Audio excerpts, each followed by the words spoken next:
자, 오늘은 사랑에 실패하거나 성공한 이들에게 라는 제목으로 말씀을 함께 나누고자 합니다. 요한일서를 읽다 보면 읽었던 말씀을 읽고 또 읽는 것처럼 또는 들었던 말씀을 또 듣는 것처럼 느낄 때가 참 많습니다. 이전에 제가 그 이유를 한번 설명한 적이 있어요. 요한일서를 기록하던 당시에 이 사도 요한의 나이가 한 80에서 90 정도 된다라고 말씀을 드렸습니다. 이때 나이에 성경을 기록한다는 건 진짜 쉽지 않은 일이죠, 그죠? 그래서 많이 이렇게 반복이 되었을 거다라는 이야기가 있고요. 또 하나님 앞에 서야 하는 그 시간이 이제 가까워졌지 않습니까? 그러다 보니까 굉장히 중요한 내용을 알려주고 싶어서 반복하고 반복했다라는 그러한 추측을 우리들이 하고 있습니다. 자, 오늘 우리가 읽은 이 19절부터 24절의 말씀, 본문도 또 그렇게 보입니다. 읽다 보면 또 그의 계명이 나오고 형제 사랑이 또 나옵니다.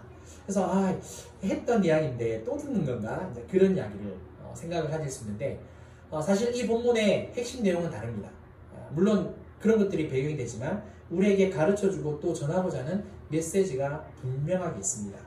그거를 위해서 잠시 본문을 간단하게 제가 요약 정리를 한번 해볼게요. PPT로 한번 준비를 했습니다. 크게 사도 요한은요, 두 가지 이야기를 해요. 20절을 보시면 우리의 마음이 우리를 책망할 일이 있는 사람에 대해서 이 사람은 그의 계명을 못 지켰다라는 이 말씀을 하고 있고요. 21절에서는 우리의 마음에 우리를 책망할 일이 없다라는 것을 이야기하고 이 말은 뭘 말하느냐? 그의 계명을 지켰다라고 이야기합니다. 이렇게 딱 두 가지의 메시지를 나눠서 이야기를 해요. 그리고 이제 23절에서 그의 계명이 이런 것이다라고 이야기를 하는데 두 가지로 해줍니다. 첫 번째는 주 예수 그리스도의 이름을 믿는 것. 두 번째는 서로 사랑하는 것. 이게 그의 계명이다라고 이야기를 하고 있습니다. 자, 그리고 난 다음에 이제 이렇게 내용이 되어지는 거예요. 우리의 마음에 이제 책망할 것이 있는 사람은 계명을 못 지킨 사람이잖아요. 그런 사람에 대해서는 어떤 권면을 주느냐? 우리 마음을 주 앞에서 굳세게 하라라고 그런 명령을 내립니다. 그러니까 19절 하반절로 딱 잘라놨는데 요한일서가 굉장히 성경이 독특합니다. 한 구절 안에 앞의 내용을 따라가는 구절이 있으면 또 그 하반절이 이제 새롭게 다가오는 내용을 덧붙여서 가는 그런 내용이 이렇게 있는 것을 우리가 봅니다.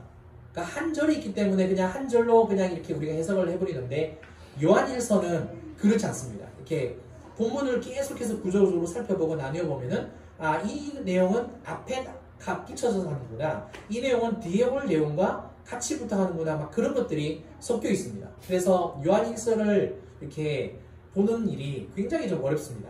여하튼 간에 19절 하반절은 우리 마음을 주 앞에서 굳세게 해라. 이거는 말씀을 잘 순종하지 못한 사람에게 주어지는 권면이고요. 21절 하반절과 22절 상반절에는 하나님 앞에서 담대함을 얻고 무엇이든지 구해라. 그러면 받을 거다. 이 메시지를 주고 있고, 이거는 서로를 사랑하는 사람들, 말씀에 잘 순종하고 있는 사람들에게 주어지는 권면입니다. 자, 어느 정도 이제 그러면은 딱 오늘 본문 내용이 어떻다라는 게 딱 와닿으시죠, 그죠? 자, 그런 가운데서 오늘 설교 제목을 그렇게 정해본 거예요. 사랑에 실패하거나 성공한 이들에게. 그러니까 사도 요한이 지금 이렇게 딱 나눈 거예요. 서로를 사랑하는 일에 실패한 사람들에게는 이런 권면을, 그 다음에 서로를 사랑하는 사람들이 성공한 사람들에게는 이 권면으로 나뉘어서 주고 있다는 것을 보게 되는 거죠. 중요한 것은 우리가 실패할 때도 있고 성공할 때도 있다는 사실입니다. 그러니까 실패할 때는 이 권면을 따라서 우리가 일어서면 되는 거고요. 성공할 때는 이 권면을 따라서 더 힘있게 살아가면 되는 거예요. 사도 요한이 그 이야기를 하고 싶은 겁니다. 따라서 오늘 이 부분에 대해서 우리가 함께 말씀의 은혜를 나누겠습니다. 자, 먼저 그러면 예수님을 믿으면서 서로를 사랑하는 일에 실패할 때 그 부분을 좀 더 자세하게 살펴보겠습니다. 사도 요한은요, 서로를 사랑할 때에 단순히 행하는 것이 아니라 진실한 마음과 행함으로 해야 된다라고 지난 시간에 말씀을 드린 적이 있습니다. 그런데 사실 우리는 이 진실한 마음과 행함으로 서로를 사랑하는 것이 불가능합니다. 왜냐? 우리는 하나님 앞에서 온전하지 못하고요. 또 허물 많은 죄인이기 때문에 그래요. 성경에 나오는 인물들 한번 생각을 해볼까요? 아브라함도 그랬고요. 모세도 그랬습니다. 전부 하나님 앞에서 온전하지 못했고요. 또 다윗도 하나님 마음에 합한 사람이었음에도 불구하고 그의 인생의 나중에는 어떤 일이 벌어집니까? 굉장히 큰 뜻하지 않는 실수를 2번이나 범하지 않습니까? 또 신약에 이제 들어갔을 때 예수님과 3년씩이나 동고동락한 베드로 한번 생각해 보세요. 정말 동고동락하면서 예수님의 말씀을 그렇게 가까이 들었고 배웠고 기적도 보았고 행하였습니다. 나름대로 열심과 열정을 가지고 있었음에도 불구하고 죄와 허물이 전부 제거된 것은 아니었던 것을 우리가 보게 되죠. 우리는 다른 사람들과 관계를 맺을 때요, 관계를 맺으며 살아갈 때 내 생각이나 내 말에 동의해주기를 원하는 본성이 있어요. 그러니까 말할 때 이게 내 생각이다, 이게 내가 이렇게 정리해 놓은 거다라는 것을 말하다 보면 다른 사람이 공감해주고 동감해주고 동의해주기를 은근히 바라는 그런 본성이 우리 안에 있어요. 자, 그런데 우리는 사실 우리의 본성이 지금 어떻습니까? 완전히 거듭나서 죄가 없는 본성입니까? 그렇지 않아요. 죄성입니다. 그러다 보니까 이 죄성으로부터 우리의 생각과 마음과 우리의 판단과 어떤 그런 관점들이 나오다 보니까 우리의 기준은 공정하거나 공평하지 않습니다. 오히려 편협되어 있고요. 진실하지 못합니다. 늘 우리가 이게 정확하다, 옳다라고 생각을 하지만 이게 다시 한 번 더 생각을 해보면 그게 선입견이고 그게 편견이다라는 것을 우리가 많이 알게 된다는 거죠. 그러면 궁금해지는 것은 언제 진실해질 수 있을까요? 늘 우리가 생각하고 판단하는 게 늘 그렇게 편입되어 있는데 언제 진실해질 수 있느냐? 그것은요, 내 기준이 아니라 하나님의 기준을 따라갈 때 진실해질 수 있습니다.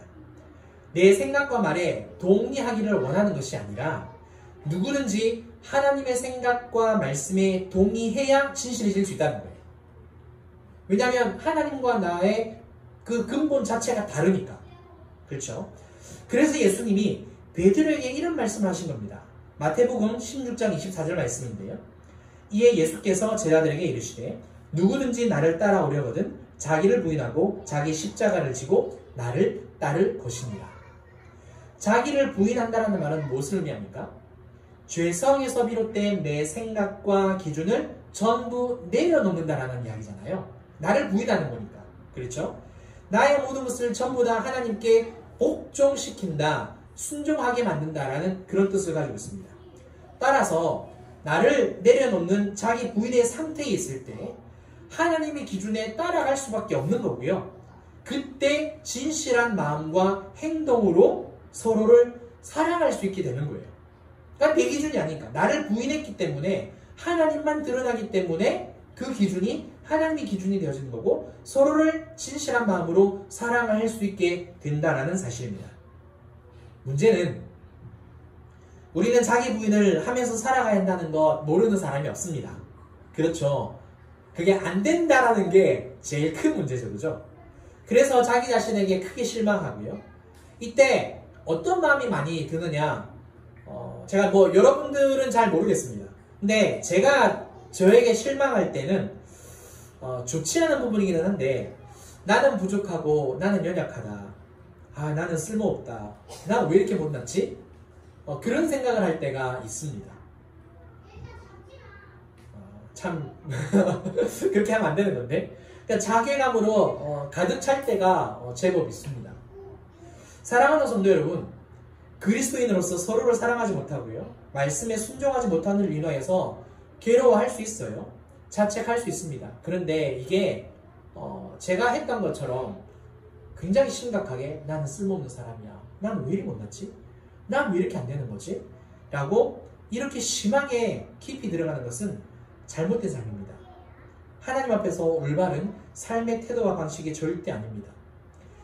죄를 범한 자기 자신에게 지나치게 엄격하게 되면 어떤 일이 벌어지느냐? 죄책감에 시달리게 됩니다. 죄책감이 사실 들기는 해요. 죄를 지었으니까. 그렇죠? 그런데 그 죄책감에 빠져들어가서는 안 된다는 거예요. 그 죄책감을 내가 붙잡아 버려서는 안 된다는 사실입니다.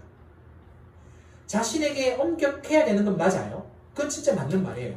그런데 어떤 부분에 있어서는 너무 심각하게 엄격해서는 안 되는 겁니다. 왜 그러느냐면 지나치게 엄격해버리면 더 좋은 방향으로 나아가야 되는데 더 안 좋은 방향으로 정말 밑으로 꺼져버리는 그런 경험을 하게 된다는 거죠. 결국 죄책감이 계속해서 쌓이게 되어지면 어떤 일이 벌어지느냐? 결국에는 사탄이 좋아하는 가장 원하는 그 모습으로 떨어집니다. 왜? 그 영혼이 완전히 피폐해지고 비참해지고 완전히 매여있으면 누가 제일 좋아하겠습니까? 사탄과 마귀가 악한 영들이 제일 좋아하겠죠. 하나님께서 예수 그리스도를 이 땅에 보내신 이유가 뭐예요? 그런 우리의 영혼의 상태를 자유하게 하고 해방시키기 위해서 예수님을 보내주신 건 아니겠습니까? 하나님의 자녀라고 하나님의 백성으로 우리를 불러주신 건 아니겠습니까? 그런데 우리가 그 심한 죄책감 가운데, 올무 가운데, 사슬 가운데 내가 스스로 매여버리면, 나를 너무 심각하게 학대해버리면 그거는 사단의 밥이 된다는 거. 따라서 죄책감이 생긴다 할지라도 붙으시면 안 돼요. 아시겠죠? 저도 참 쉽지는 않았는데 자신을 하대하고 자책하는 것은 옳지 않다는 것 꼭 기억하시기 바랍니다. 20절 하반절 한번 보셨으면 좋겠습니다. 그런 상태에 있을 때 하나님이 그냥 가만히 계시느냐? 그게 아니에요. 하나님은 우리 마음보다 크시고 모든 것을 아신다라고 말씀을 하십니다. 한번 저를 보셨으면 좋겠어요. 이런 순간에 우리가 사실 형제를 사랑하는 죄 이거를 실패했을 때 그뿐만 아니라 그냥 삶 속에서 우리가 범죄했을 때 우리가 죄를 지었다는 것을 깨닫게 되어지면 그런 생각이 들잖아요. 나조차 나를 이해하지 못하는. 물론 여러분들은 안 그러실 수 있는데 저는 그게 굉장히 심해요. 이제 목회자는 이제 부름을 받다 보니까 아무래도 여러분들보다 좀 더 어떤 제 자신에 대해서도 좀 더 엄격할 거 아니에요. 왜냐하면 모든 분들에게 모범을 보여야 되고 또 한 교회를 대표하는 대표자이기도 하고 그러니까 이게 굉장히 쉽지 않단 말입니다. 항상 이렇게 마음의 부담감과 무거운 짐을 좀 이렇게 가지고 있어요. 목회자들만의 어쩔 수 없어요. 아무래도 이제 성직자의 부름을 받았으니까. 그러다 보니까 나에게 굉장히 큰 실망을 하게 돼가지고 나조차 나를 이해하지 못하는 순간들이 굉장히 많이 발생합니다. 그러니까 사단이 그 틈을 계속해서 공격을 하는 거죠. 그런데 우리 하나님은 그런 순간에 어떤 분이시냐? 내가 너를 도무지 이해할 수 없구나. 이런 말씀을 안 하신다는 거예요. 내가 나를 놓고 싶은 상황이 분명히 찾아와요. 그런데 그 순간에 우리 하나님 아버지께서는 어떻게 하시느냐? 나를 잡은 손을 절대 놓지 않는다는 사실입니다. 우리 하나님은 우리에게 진노도 하시고 징계도 내리시고 진노도 하시고 화도 내시잖아요. 근데 한번 생각해 보세요. 놀라운 것은 하나님께서 우리와 맺어주신 언약을 절대 깨트리지 않으십니다. 한 번 맺어주신 언약을 절대 깨지 않아요. 화를 내실지언정 우리에게 진노하실지언정 언약은 안 깨트려 버리신다는 거예요. 구약도 마찬가지잖아요. 아담에게, 노아에게, 아브라함에게 한 언약을 하나님이 깨셨습니까? 진노는 하셨어요. 화는 내셨어요. 심판은 하셨어요. 그런데 예수 그리스도를 통해서 그 언약을 완성시켜 주신 것 아니겠습니까? 우리 하나님이 그런 하나님이라는 거예요. 내가 나를 놔버리고 싶은데 내가 더 이상 살고 싶지 않다는 그런 마음이 드는데 우리 하나님이 그래 네가 잘못했으니까 그래야지 그렇게 말씀하시는 분이 아니라는 겁니다. 절대 잡은 손을 놓지 않으신 분이 하나님 아버지십니다. 아멘. 이것을 꼭 믿으시기 바랍니다. 하나님은 우리 마음보다 크시다. 모든 것을 아신다라는 이 말씀이 다 이렇다는 겁니다. 우리 하나님의 마음은 크고 깊고 넓다라는 사실. 이것을 꼭 믿으시기 바라요. 그렇다면 이제 어떻게 해야 될까? 진짜 하나님이 나를 사랑하시는구나. 하나님이 내 마음을 다 아시는구나. 나를 이해해 주시는구나. 자, 지난주에 설교 후에 찬양하면서 이제 기도로 말씀을 드렸잖아요. 제가 그렇게 힘들었을 때도 하나님이 내가 너의 마음을 안다라고, 너의 그 진실한 마음을 안다라고 말씀해 주셨다라고 제가 이렇게 이야기했잖아요. 똑같은 거예요. 우리가 어디를 향하고 있는지 하나님이 아신다라는 거. 자, 그러면 이제 우리가 어떻게 해야 되느냐? 19절 하반절. 우리 마음을 주 앞에서 굳세게 하라. 이렇게 권면을 하고 있거든요. 자, 그러면 어떻게 하면 다시 일어날 수 있을까요? 지금 우리 마음을 주 앞에서 굳세게 하라. 지금 이런 거예요. 사랑하는 성도 여러분, 마음을 굳게 하십시오. 마음을 잡으십시오. 다 잡으셔야 됩니다. 절대 넘어지시면 안 돼요. 지금 이런 거거든요. 근데 오늘 이 본문을 보면 구체적인 방법은 나와 있지는 않아요. 그냥 이렇게 격려하고 권면하고 도전을 주고 있는데 저는 따로 한번 여러분들에게 좀 신앙의 원리에 입각해서 구체적인 방법을 한 가지만 좀 말씀을 드리려고 합니다. 어떻게 하느냐? 찬양하는 거예요. 찬양입니다. 찬양. 주님의 이름을 불러가면서 온 마음으로 하나님을 찬양하면은요, 하나님께서 새 힘을 주십니다. 다시 일어날 수 있도록 도와주세요. 혹시 여러분들이 나중에 시간이 되시면, 아니면 오늘 불렀던 찬양도 우리가 굉장히 많은데, 찬양의 가사들 한번 생각을 해보십시오. 아니면 유튜브에서 찬양을 들을 때 그 찬양 가사 하나하나를 전부 다 유심히 한번 살펴보십시오. 찬양의 가사에는요, 낙심, 낭망이 없습니다. 한숨, 한탄이 없어요. 자책, 자괴감이 없습니다. 네가 잘못했다라고 막 그 책임을 묻는 그런 내용들이 없어요. 오히려 어떤 내용들이 있느냐, 하나님에 대한 내용들만 가득 차 있고요. 하나님이 일하심, 또 하나님께서 행하신 일들, 위로, 감사, 축복, 그런 내용들이 그냥 가득 차 있습니다. 우리 안에 성령님이 계시잖아요. 우리 안에 성령님이 어떻게 하실까요? 우리의 영혼을 열어서 하나님을 찬양토록 인도하신다는 겁니다. 찬양을 부르고 그 찬양을 통해서 힘을 내게 하신다는 것. 하나님께서 우리를 창조하신 목적, 우리를 자녀로 삼으신 목적이 뭡니까? 하나님을 찬송하며 그 깊은 사귐의 관계 가운데 나아가게 하기 위해서 우리를 구원하신 거 아니에요? 우리를 창조하시고 우리를 선택하시고 우리를 계획하신 건 아니겠습니까? 그런데 자책하고 자괴감에 빠진다고 한다면 하나님과 정반대의 길을 오히려 내가 가겠다라는 거죠. 따라서 사랑하는 성도 여러분, 여러분들에게 다시 한 번 더 권면드려요. 힘들 때, 어려울 때 핸드폰 다 있으시잖아요, 그죠? 유튜브나 또 뭐 컴퓨터로 유튜브 트세요. 그리고 다른 거 보지 마세요. 다른 거 보지 마시고 찬양을 트시고 아는 찬양 가급적 찾으셔서 아는 찬양 부르세요. 힘들 때 어떤 생각이 나는지 저는 잘 모르겠습니다. 그런데 힘들 때 찬양이 생각이 난다면 정말 여러분들은 행복한 사람입니다. 정말 행복한 사람입니다. 왜냐하면 내 안에 성령님이 내가 지금 너를 이렇게 주려고 한다라고 메시지를 주고 있다는 신호거든요.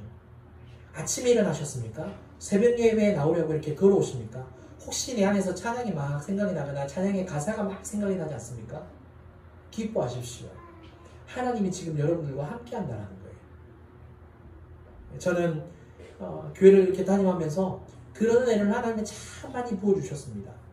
그러니까 1월달부터 교회 이제 인테리어 하고 지금까지 오면서 저도 평탄했겠습니까? 저도 모든 게 만사 형통이었겠습니까? 얼마나 마음속에서 우겨쌈을 많이 당했는지 모릅니다.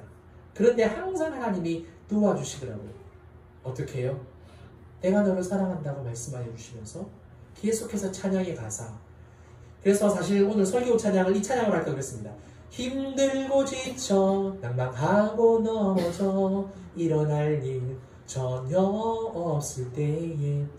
네, 다른 찬양 선보이겠습니다. PPT랑 악보랑 주보를 먼저 준비를 하다 보니까 이제 다른 찬양을 준비했는데, 여하튼 사랑하는 성도 여러분, 찬양을 많이 찾으시고 찬양을 많이 부르십시오. 찬양을 많이 외우십시오. 세상의 가사가 생각나는 게 아니라 찬양의 가사가 생각이 나야 됩니다. 하나님은 그 길을 그렇게 인도하신다는 것. 따라서 여러분, 하나님께서 여러분들을 여전히 사랑하고 계신다는 것 꼭 기억하셨으면 좋겠고, 여러분들의 그 속 깊은 마음을 다 이해하시고 헤아려 주신다는 것. 어느 누구도 부모의 마음을 아들과 딸과 자식과 사위와 며느리가 알아줄 수 없습니다. 나를 구원하신 하나님 아시는 거고요. 그렇죠? 어느 누가 자식된 또 부모된 자녀들의 그 마음을 알아줄 수 없습니다. 내가 그 사람이 아니거든요. 그런데 나를 구원하신 그 주님이 다 아신다는 것. 하나님의 사랑은 이에는 이, 눈에는 눈과 같은 그런 사랑 아닙니다. 따라서 내 마음을 누구보다 잘 아시는 그 하나님께 정말 찬양하면서 마음을 굳게 세우시는 저와 여러분들 되시기를 바랍니다. 자, 이번에는요, 예수님을 믿으면서 서로를 사랑하는 일에 잘하고 있을 때 이 부분을 살펴보겠습니다.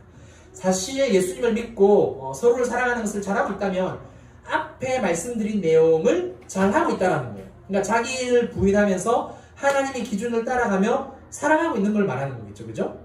그죠? 그러니까 내 생각, 내 마음, 내 기준으로 살아가는 게 아니라 하나님의 기준으로 살아가면 성공하고 있다는 건데, 사도 요한은 이 본문에서 한 가지를 더 이야기를 해줘요. 24절 말씀을 함께 보도록 하겠습니다. 함께 큰 소리를 읽어볼까요? 시작! 그의 계명을 지키는 자는 주 안에 거하고 주는 그의 안에 거하시나니 우리에게 주신 성령으로 말미암아 그가 우리 안에 거하시는 줄을 우리가 아느니라. 본문 그대로 좀 올려놓으세요. 예수님의 이름을 믿고 서로 사랑하는 사람은 주 안에 거하고요, 주는 그 안에 거하신다라고 이야기를 하고 있습니다. 요한복음 15장에 나오는 말씀이죠. 그죠? 우리가 굉장히 많이 살펴본 이야기예요. 여기서 중요한 게 있습니다. 우리가 이 사실을 안다라고 지금 오늘 사도 요한이 이야기를 하고 있거든요. 근데 누구를 통해서 안다라고 말씀하고 있습니까? 성령으로 말미암아. 그러니까 성령을 통하여서 내가 주님 안에 거하는구나, 주님이 내 안에 거하는구나 라는 것을 안다라는 건데, 주님이 내 안에 거하고 내가 주님 안에 거한다라는 것은 지금 맨 앞에 뭐 하고 있다는 이야기입니까? 그의 계명을 지키고 있다는 이야기예요. 자, 그러면 이 말은 뭘 말하느냐? 우리는 원래 본질상 진노의 자녀였어요. 그리고 죄와 허물로 죽은 인생이었습니다. 그런데 우리를 살리시기 위해서 예수님께서 인간의 몸을 입으시고 십자가에 달려 죽으심으로 우리의 죄값을 속량해 주셨잖아요. 이 진리를 믿게 해주신 분이 누굽니까? 성령님요.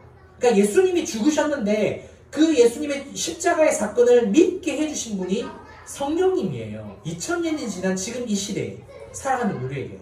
그래서 첫 번째 예수님을 믿는 것 이야기를 하고 있고요. 그 다음에 성령님의 일하심을 통하여서 우리가 하나님의 아버지의 그 사랑을, 예수님의 은혜를 깨닫게 된 거잖아요. 그렇죠? 성령님께서 역사하지 않으셨다면 우리는 구원받지 못하는 거고요. 성령님께서 나와 함께 해주시 않으면, 도와주시 않으면 서로 사랑하는 일도 못한다는 거예요. 내 힘과 노력과 내 의지로 안 된다는 거죠. 왜냐하면 나는 사람이니까, 죄성이 있으니까 한계가 있다는 겁니다. 그런데 성령님께서 도와주시니까 할 수 있게 된 거다라고 오늘 이 24절이 우리에게 가르쳐주고 있습니다. 따라서 왜 참 많은 성도님들이 주의 이름을 믿고 형제를 사랑하는 일에, 서로를 사랑하는 일에 잘하고 있느냐? 성령님을 따라서 그렇게 사랑하니까 되는 거구나 라는 것을 미리 그 비밀을 깨달았다는 거죠. 제가 그 사진을 하나 준비를 했습니다. PPT로. 유튜브를 보시는 분들은 이게 안 나오는데요. 그 구글 검색창에다가 구글링 하면 제일 잘 나오니까 손양원 목사님의 순교 후 사진 또는 장례식 사진 이렇게 해가지고 찾아보면 이 사진이 딱 뜹니다. 손양원 목사님 이제 애양원 교회 이때 돌아가시고 난 다음에 딱 직전에 찍은 사진인데요. 제가 인물들을 잠깐 이렇게 밑에다 써놨어요. 보시면 손양원 목사님의 두 아들이 순교를 당했잖아요. 그렇죠? 손동인, 손동신 이 두 아들이 이제 죽었어요. 순교를 당했는데 손양원 목사님이 이 두 아들을 죽인 안재선 씨를 자신의 양아들로 삼습니다. 사람의 생각으로는 이게 있을 수 없는 일이잖아요. 그렇죠? 자기 아들을 죽였는데 그 죽인 사람은 나도 죽여야죠. 아니면 감방에 어느 순환을 죄송합니다. 감옥에 보내드려야죠. 그죠? 그래야 참 내 속이라도 한 번이라도 좀 시원해지지 않을까요? 그런데 사람의 생각으로 절대 받아들일 수 없는 이 일을 손양원 목사님이 하십니다. 그리고 난 다음에 이게 참 설명할 길이 없는데 아무튼 사람의 생각으로는, 사람의 논리로는 이해가 안 되는 부분인데 손양원 목사님은 하신다는 거예요. 근데 이 사진을 보시면 저기 이제 그 상주 모자 쓰고 있죠. 그죠? 상주 모자를 쓰고 서 있는 분이 안재선 씨예요. 양아들로 사는 사람이. 그러니까 이제 큰 아들들이 다 죽다 보니까 상주로 서 있는 거고요. 그 다음에 이제 그 밑에 둘째 아들이 있고요. 저 아기가 있거든요. 그게 이제 손동길 목사님이 되고, 이쪽으로 이제 그 두 따님이 이제 이렇게 나와 있습니다. 이름은 다 보이시죠? 그죠? 손동림, 그 다음에 손동연, 이렇게 나와 있고요. 이렇게 저렇게 장례를 이제 치르는 것을 우리가 보게 됩니다. 그리고 참 놀라운 것은 성령의 역사가 여기에서 끝나는 게 아니라 어떤 일이 벌어지느냐. 안재선 씨가 1990년대에 돌아가셨나 그래요. 그런데 그 아들 되시는 분이 있는데 그분 성함이 안경선 씨거든요. 그분이 현재 목사님이십니다. 그러니까 성령님의 역사는 진짜 우리가 알 수 없다라는 거예요. 한 번 역사하시면 우리가 생각지도 못한 일들로 인도하시고 이끌어 주신다는 것을 우리가 알 수 있습니다. 자, 그러면은요, 성령님께서 이제 우리가 예수님의 계명을 지킬 수 있도록 어떻게 도와주시느냐? 성령님이 반드시 우리를 도와주신다라고 제가 말씀을 드렸잖아요. 24절에서. 그러면 어떻게 도와주시느냐? 그것은요, 성령님은 우리가 행동으로 형제를 사랑하는 일에 행동으로 이렇게 옮기기 전에 맨 먼저 예수님이 모든 율법을 완성해 주시고 지켜주셨다. 그러나 이것을 믿게 하십니다. 믿게 해주십니다. 하나님은 이스라엘 백성들에게 율법을 주셨어요. 율법을 왜 주셨죠? 율법을 주신 목적. 자, 표면적으로는요, 율법을 지키라고 주셨습니다. 그렇죠. 그런데 궁극적인 목적은 뭐냐? 자신의 힘으로는 그 율법을 지킬 수 없기 때문에 온전히 지키지 못하는 것을 깨닫고 어떻게 하라고요? 하나님을 믿고 의지하기 위해서 율법을 주셨다는 거죠. 이스라엘이 이 부분에서 실패했습니다. 하나님을 먼저 믿었어야 했는데 믿기는커녕 계명만 지키려고 노력을 했다는 거죠. 그러니까 계명을 지키는 일에 우선순위를 두었다라는 말입니다. 노아나 욥을 한번 생각해 보셨으면 좋겠습니다. 노아나 욥은요, 율법 이전 세대입니다. 그러니까 율법을 받지 않았어요. 모세 이전이니까. 이스라엘 백성들처럼 율법을 받지 않았는데 율법이 없었어도 하나님을 굉장히 잘 믿었습니다. 그래서 성경 읽어보시면요, 그 창세기 6장에서는 노아에게 이런 이야기를 해요. 의인이요 당대의 완전한 자라 그는 하나님과 동행하였더라. 이렇게 이야기를 하고 있고요. 욥도 욥기 그 1장 5절 말씀을 보시면 온전하고 정직하여 하나님을 경외하며 악에서 떠난 자라고 그렇게 정의를 내려줍니다. 아브라함도 마찬가지입니다. 아브라함은 하나님을 아브라함의 믿음을 보시고 그 믿음을 그의 의로 여겼더라라고 창세기 15장 7절에 나와요. 율법은 출애굽 이후에 주어진 겁니다. 만약 우리 보고 구약시대처럼 율법을 완벽하게 지키라고 한다면 우리 역시 다 못 지켜요. 누가 지킬 수 있겠습니까?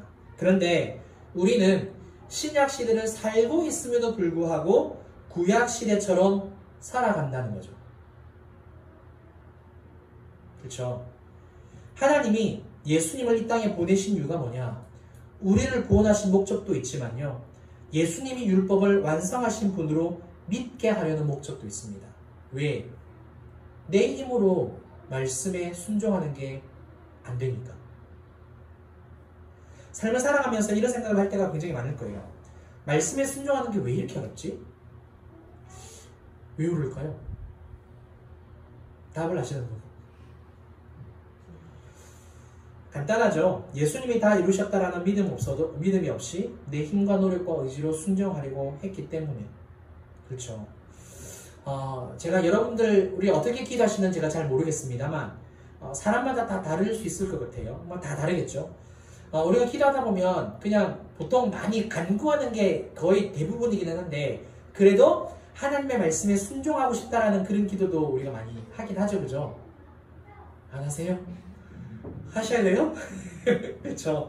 자, 우리가 하나님께 정말 말씀에 순종하고 싶다라고 막 구체적인 말씀을 막 이렇게 드러내놓고 기도하기도 하고 막 여러 가지로 기도를 하다 보면 일반적으로 그러면 기도 가운데 성령님이 분명히 역사를 하시잖아요. 그렇죠. 어떻게 역사하시느냐? 예수님을 기억나게 하시고요. 예수님을 바라보게 하시고요. 예수님을 깨닫게 하십니다. 그러니까 우리의 기도 가운데 우리가 말씀에 순종하고 싶다라는 그 마음을 가지고 계속해서 기도를 할 때 성령님은 우리의 기도를 도와주시잖아요. 도와주시는데 어떻게 도와주시느냐? 더 예수님이 생각나도록, 예수님이 그 말씀을 어떻게 순종을 했는지, 예수님이 어떻게 그 말씀을 이루셨는지를 자꾸만 생각나게 하시고 깨닫게 하시고 십자가를 보게 하시고 예수님을 바라보도록 성령님이 이끌어 가십니다. 그리고 예수님이 다 순종하셨다는 것을 보여주시고 그 예수님 앞으로 우리를 인도하신다는 거죠. 그러면 어떤 생각이나 어떤 마음이 주어지느냐, 어떤 믿음이 생기느냐, 나도 예수님 때문에 계명에 순종할 수 있는 거구나. 나도 서로 사랑할 수 있는 그 믿음이 있구나 라는 것을 깨닫게 된다는 거죠. 이렇게 도우시는 성령님이 여러분들과 함께 하시는 줄 믿습니다. 아멘. 자, 그러면 이제 성령님을 통하여서 예수를 믿고 서로를 사랑하는 사람은 어떻게 하라고 권면을 하고 있습니까? 아까 우리가 맨 처음에 봤는데요. 21절과 22절 상반절입니다. 우리 함께 한번 큰 목소리를 읽어볼까요? 시작!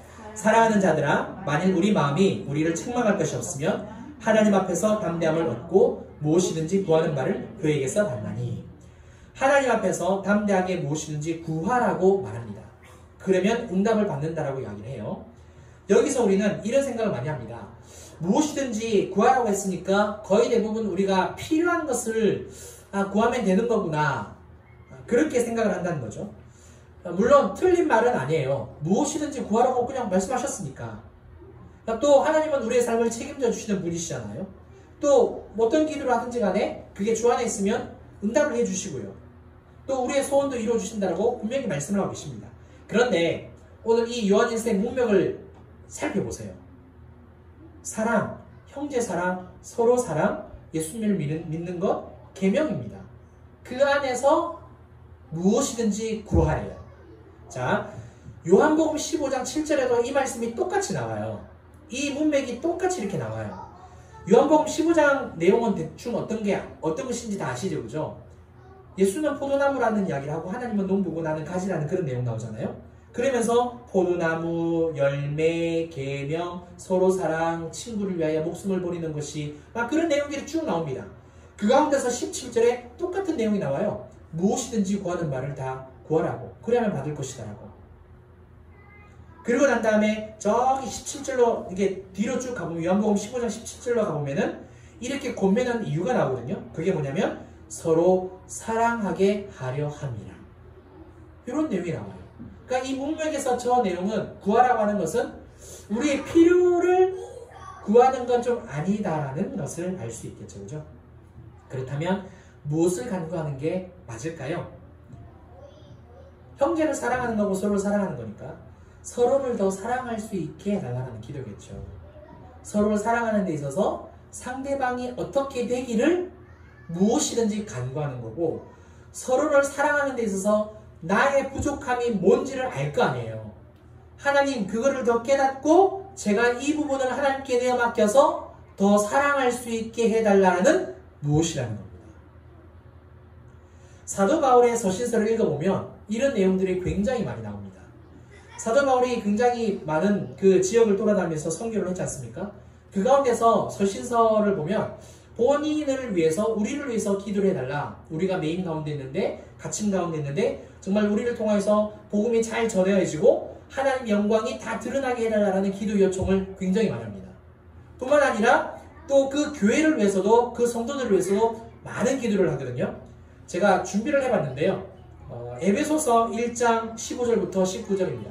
제가 빠르게 읽어드릴게요. 좀 많기는 한데, 이로 말미암아 주 예수 안에서 너희 믿음과 모든 성도를 향한 사랑을 나도 듣고 내가 기도할 때에 기억하며 너희로 말미암아 감사하기를 그치지 아니하고 우리 주 예수 그리스도의 하나님 영광의 아버지께서 지혜와 계시의 영을 너희에게 주사 하나님을 알게 하시고 너희 마음의 눈을 밝히사 그의 부르심의 소망이 무엇이며 성도 안에서 그 기업의 영광의 풍성함이 무엇이며 그의 힘의 위력으로 역사심을 따라 믿는 우리에게 베푸신 능력의 지극히 크심이 어떠한 것을 너희로 알게 하시기를 구하노라. 그러니까 사도 바울은 에베소 성도들을 향하여서 너희가 정말 이러한 가운데서 지혜와 계시의 영을 받고 그 십자가의 능력을 받기를 원한다라는 그러한 눈을 밝혀주셔서 정말 하나님이 너희를 불러주신 그 소망을 발견하기를 원한다. 하나님 나라의 그 기업이 얼마나 풍성한지 보기를 원한다라는 그런 기도를 한다는 겁니다. 또 보실까요? 빌립보서. 내가 예수 그리스도의 심장으로 너희 무리를 얼마나 사모하는지 하나님이 내 증인이시니라. 내가 기도하노라. 너희 사랑을 지식과 모든 총명으로도 점점 더 풍성하게 하사 너희로 지극히 선한 것을 분별하며 또 진실하여 허물 없이 그리스도의 날까지 이르고 예수 그리스도로 말미암아 의의 열매가 가득하여 하나님의 영광과 찬송이 되기를 원하노라. 비슷한 내용이죠. 그죠? 자, 그 다음 또 넘어가 보겠습니다. 골로새서 1장 9절 12절. 자, 이로써 우리도 듣던 날부터 너희를 위하여 기도하기를 그치지 아니하고 구하노니 너희로 하여금 모든 신령한 지혜와 총명에 하나님의 뜻을 아는 것으로 채우게 하시고 주께 합당하게 행하여 범사에 기쁘시게 하고 모든 선한 일의 열매를 맺게 하시며 하나님을 아는 것에 자라게 하시고 그의 영광의 힘을 따라 모든 능력으로 능하게 하시며 기쁨으로 모든 견딤과 오래 참음에 이르게 하시고 우리로 하여금 빛 가운데서 성도의 기업의 부분을 얻기에 합당하게 하신 아버지께 감사하게 하시기를 원하노라. 하나 더 있는데요. 넘어갈게요. 자, 사도 바울이 교회들을 향하여서, 이건 우리가 새벽에 살펴본 내용이에요. 데살로니가 전서는 디모데 전서에도 나와요. 사도 바울은 이렇게 성도들을 향하여서 너희가 정말 주 안에서 이러한 신령한 복들을 받기를 원하고 정말 이렇게 삶을 살기를 원한다라는 정말 본질적인 기도를 하고 있다는 걸 보게 됩니다. 사랑하는 성도 여러분, 우리가 계명을 순종하지 못해서 마음을 굳세게 세워야 한다면, 순종하지 못해서 마음을 굳세게 세워야 한다면 계명을 순종할 때에는 그것으로 만족하지 말고 서로를 위해서 더 중보하라고 권면합니다. 상대방을 향해서 서로를 향해서 더 사랑할 수 있게 해달라고, 더 신령한 복을 받아서 하나님 앞에서 부끄러움이 없는 그런 성도로 설 수 있게 해달라고 그런 내용으로 기도를 하고요. 하나님을 더 알아가게 해달라, 환난과 핍박 가운데 온전히 서 있게 해달라, 더 믿음이 자라가게 해달라, 성령 충만하게 해달라.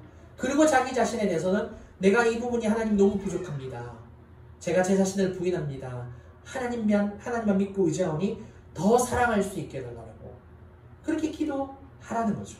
이게 무엇이든지 간구하라는 내용이고, 그렇게 기도할 때에 하나님이 반드시 응답하신다라고 우리에게 말씀하여 주십니다. 따라서 아무쪼록 주님 안에서 만난 서로를 위해서 더욱더 중보하시고요, 하나님의 사랑을 실천하는 저와 여러분들 되시기를 주님의 이름으로 축원합니다. 네. 자, 말씀을 짧게 맺겠습니다. 사랑에 실패했거나 성공한 이들에게 라는 제목으로 말씀을 전했는데요. 계명을 지키는 일에 실패했다 할지라도 죄책감에 눌리지 마십시오. 네, 자신을 그렇게 너무 짓누르지 마십시오. 하나님의 자녀입니다. 하나님의 자녀로서 회개하시고 찬양함으로 다시 마음을 굳게 세우시면 됩니다. 자기를 부인해야 하고요. 그래야 하나님의 기준에 따라갈 수 있다는 거 기억하셨으면 좋겠고요. 우리가 그의 계명을 잘 지키고 있는 그런 상태라면 성령님께서 어떻게 인도하신다고요? 내가 사랑하게 한 것이 아니라 예수님이 그것을 이미 이루셨다는 것을 믿게 해주셨다라는 이 과정이 있었다는 거. 그래서 성령님을 따라서 내가 사랑하고 성령님을 따라서 중보기도 하면 더 사랑할 수 있게 되는 거구나. 이것을 우리가 깨닫고 기도하는 가운데 삶을 살아가면 반드시 승리할 줄 믿습니다. 그 삶을 살아가시기를 바랍니다.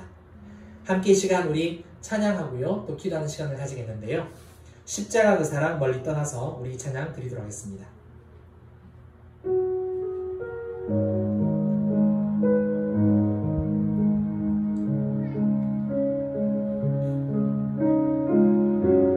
십자가 그 사랑 멀리 떠나서, 십자가 그 사랑 멀리 떠나서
예수 그리스도를 믿는 것과 또 서로를 사랑하는 일에 못할 때가 있고요. 때로는 또 잘할 때가 있습니다. 못할 때는 우리가 내 자신을 부인하지 못하고 내 힘으로 하려고 했기 때문에 그렇고요. 내가 잘할 때는 내가 잘한 게 아니라 내 안에 계신 성령님께서 예수님을 보게 하신 거고요. 그 예수님으로 말미암아 나도 할 수 있게 된 겁니다. 이 시간에 우리가 함께 기도하실 때 사랑하는 하나님, 정말 오늘 이 말씀을 따라서 주님, 제가 더 주님을 사랑하고 또 서로를 사랑하고 싶습니다. 성령으로 인도하여 달라고 함께 기도하는 시간이 되었으면 좋겠습니다. 기도합니다. 사랑하는 하나님 아버지를 감사합니다. 아버지 하나님, 우리가 서로를 사랑할 때에 때로는 하나님 그 사랑을 잘할 때가 있는다면 때로는 아버지 말씀에 순종하지 못하여서 사랑하지 못할 때가 있습니다. 오히려 죄책감에 시달려서 나를 더 힘들게 하고 나를 더 어렵게 하고 하나님 아버지 나를 더 하대할 때가 있습니다. 우리가 하나님의 자녀로서 그러지 않도록 하나님 도와주시고 주시옵소서. 살아계신 아버지 하나님이여, 진실로 아버지 하나님, 나 자신을 부인하고 아버지 하나님, 하나님의 기준을 따라서 형제를 사랑하며 예수 그리스도를 온전히 믿고 나가는 아버지 하나님, 우리 모두가 될 수 있도록 도와주시옵소서. 뿐만 아니라 하나님, 우리가 형제를 사랑하는 것은 정말 예수를 믿고 신앙생활을 잘하는 것은 내 힘이 아니라는 것, 내 의지가 아니라는 것을 다시 한번 깨닫습니다. 내 안에 계신 성령님께서 진실로 그 율법을 이루어주신 그 예수님을 바라보고 아버지 그 예수님을 믿게 하게 하시고 아버지 그 믿음으로 말미암아서 나도 할 수 있는 거구나, 내 안에 계신 예수님으로 말미암아 나도 순종할 수 있는 거구나, 사랑할 수 있는 거구나, 주님 이 마음을 우리에게 허락하신 줄 믿습니다. 이제는 하나님 아버지 더욱더 주님을 따라서 우리가 사랑하고 하나님 이 부분을 꼭 정말 성령님을 의지하여 아버지 더 사랑하기를 원한다고 늘 기도하고 간구하여서 아버지 기도를 통하여서 형의 사랑을 실천하며 또 그 기도로 말미암아 일하시는 하나님으로 서로가 더욱더 그 깊은 사랑의 관계 가운데서 나아가는 아버지 하나님, 우리 모든 성도님들이 또 유튜브를 통해서 함께 아버지 말씀을 듣고 기도하는 우리 성도님들이 그런 신앙으로 나아갈 수 있게 하나님 축복하여 주시옵소서. 감사합니다. 모든 영광 받아 주시옵소서. 아멘. 사랑하는 하나님 아버지, 은혜를 감사합니다. 오늘 하나님께서 우리 예배를 기뻐 받아주시고 또 성령을 통하여 말씀하여 주시니 감사합니다. 때로는 우리가 정말 주님을 믿고 형제를 사랑하는 데 실패한다 할지라도 좌절하지 않게 하여 주시고 오히려 하나님을 붙들며 하나님 자기를 부인하며 또 하나님의 그 기준을 따라서 진실하게 사랑할 수 있도록, 힘들 때 오히려 찬양으로 일어설 수 있도록 역사하여 주시옵소서. 때로는 우리가 하나님 예수님을 잘 믿고 서로를 또 잘 사랑할 때가 있습니다. 교만하지 않게 하여 주시고 성령님이 예수님을 향하여서 우리를 이끌어 주셨다라는 것 뿐만 아니라 그 예수님으로 말미암아 그 성령님으로 말미암아 내가 사랑할 수 있었다는 것, 하나님 이 사실에 더 감사하게 하여 주시고 아버지 그런 순간순간마다 하나님 앞에 성령을 통하여 기도할 때에 더 사랑하게 해달라고, 기도를 통하여서 하나님 더 사랑하게 해달라고, 주님 그렇게 삶으로 나아가는 우리 모든 성도님들 되도록 주님 축복하여 주시옵소서. 이 모든 것을 감사드리오며 지금은 우리 주 예수 그리스도의 은혜와 크신 하나님의 사랑과 성령님의 감화감동 교통 충만하심에 오직 주님 바라보며 마음을 굳게 세우기로, 그리고 성령 안에서 더욱더 기뻐하며 감사하며 찬양하며 기도하기로 결단하는, 형제 사랑하기로 결단하는 사랑하는 우리 모든 성도님들의 그 심령, 그리고 가정, 또 우리 일터와 진주빛 교회와 이 나라 이 민족 위에 이제부터 영원토록 함께 있을지어다. 아멘.